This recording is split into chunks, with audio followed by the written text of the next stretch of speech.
दोस्तों, आज हम गुप्त साम्राज्य के पतन के विषय में एक संक्षिप्त चर्चा करेंगे। नमस्कार, मेरा नाम है दीपक लोधी और आप देखना शुरू कर चुके हैं जनरल स्टडीज टोटल। तो चलिए आगे बढ़ते हैं।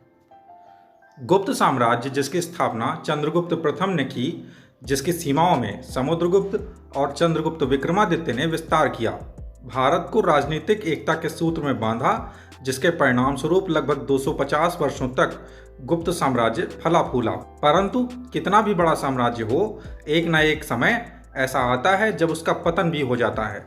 महान गुप्त साम्राज्य के साथ भी ऐसा ही हुआ। गुप्त साम्राज्य के पतन के लिए निम्नलिखित कारण उत्तरदायी थे। पहला, साम्राज्य की विशालता। दूसरा, अयोग्य उत्तराधिकारी। तीसरा, उत्तराधिकार के लिए संघर्ष। चौथा, आंतरिक विद्रोह। पांचवा, हूणों के आक्रमण। छठा, आर्थिक दुर्बलता। अब हम इन सभी विषयों पर एक संक्षिप्त चर्चा करेंगे।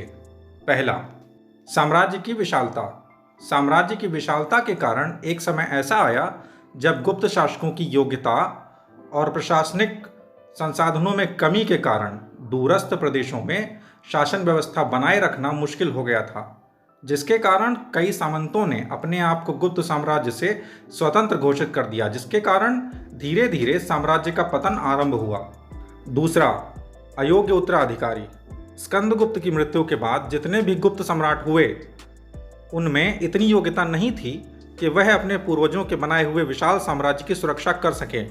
उदाहरण के लिए, पुरुगुप्त और बुद्धगुप्त में योग्यता का अभाव था, अतः वे केंद्रीय शासन सत्ता को बनाए न रख सके, जिसके कारण गुप्त साम्राज्य अनेक छोटे छोटे टुकड़ों में टूट गया। तीसरा, उत्तराधिकार के लिए संघर्ष। गुप्त काल में सम्राट पद के लिए कई बार गुप्त शासकों ने संघर्ष किया। उदाहरण के लिए, चंद्रगुप्त विक्रमादित्य ने सिंहासन प्राप्त करने के लिए अपने बड़े भाई रामगुप्त का वध कर दिया था। इसी प्रकार स्कंदगुप्त की अनुपस्थिति में उसका भाई पुरुगुप्त शासक बन बैठा था। निश्चित रूप से उत्तराधिकार के लिए युद्ध ने गुप्त शासकों को आंतरिक रूप से कमजोर कर दिया। चौथा, आंतरिक विद्रोह। साम्राज्य में आंतरिक विद्रोह प्रारंभ हो गया क्योंकि सामंतों को पर्याप्त अधिकार प्राप्त थे, अतः ऐसी स्थिति में लाभ उठाकर सामंतों ने विद्रोह करना प्रारंभ कर दिया। विद्रोह को दबाने में कुमारगुप्त प्रथम और स्कंदगुप्त को बड़ी कठिनाई का सामना करना पड़ा था। इनके बाद के गुप्त शासक आंतरिक विद्रोह को दबाने में असफल रहे। परिणाम स्वरूप मालवा, वल्लभी तथा कन्नौज और छोटे छोटे राज्यों ने स्वयं को स्वतंत्र घोषित कर दिया। पांचवा, हूणों का आक्रमण। उत्तरकालीन गुप्त सम्राटों की सीमांत प्रदेश कूटनीति और राजनीतिक व्यवस्था संतोषजनक नहीं थी, जिसका लाभ उठाकर हूणों ने गुप्त साम्राज्य पर आक्रमण किए और गुप्त साम्राज्य को अत्यधिक क्षति पहुंचाई। Doctor R.S. त्रिपाठी ने गुप्त साम्राज्य के पतन के लिए हूणों के आक्रमणों को उत्तरदायी ठहराया। हालांकि स्कंदगुप्त ने हूणों को परास्त कर दिया था, किंतु उसकी मृत्यु के पश्चात हूणों को अपने आक्रमणों में सफलता मिली। छठा, आर्थिक दुर्बलता।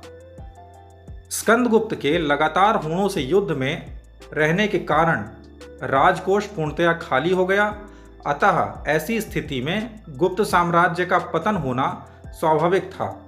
गुप्त साम्राज्य को धन की कमी महसूस हुई। अब वे जनता के हित में किए जाने वाले कार्य व अन्य आवश्यकताओं की पूर्ति में भी असमर्थ रहने लगे। इससे स्पष्ट होता है कि गुप्त वंश के पतन के लिए कोई एक कारण उत्तरदायी नहीं था, बल्कि अनेक कारण उत्तरदायी थे। इन कारणों ने धीरे धीरे गुप्त साम्राज्य को टुकड़ों में तोड़कर गुप्त सम्राटों को कमजोर कर दिया और एक समय ऐसा आया जब गुप्त साम्राज्य का पूर्ण रूप से पतन हो गया। दोस्तों, अगर आपको लेक्चर पसंद आया हो तो कृपया मेरे चैनल को सब्सक्राइब करें, लाइक करें, कमेंट करें, शेयर करें, ताकि मुझे और मोटिवेशन मिल सके इस तरह के वीडियोस बनाने के लिए। Thank you.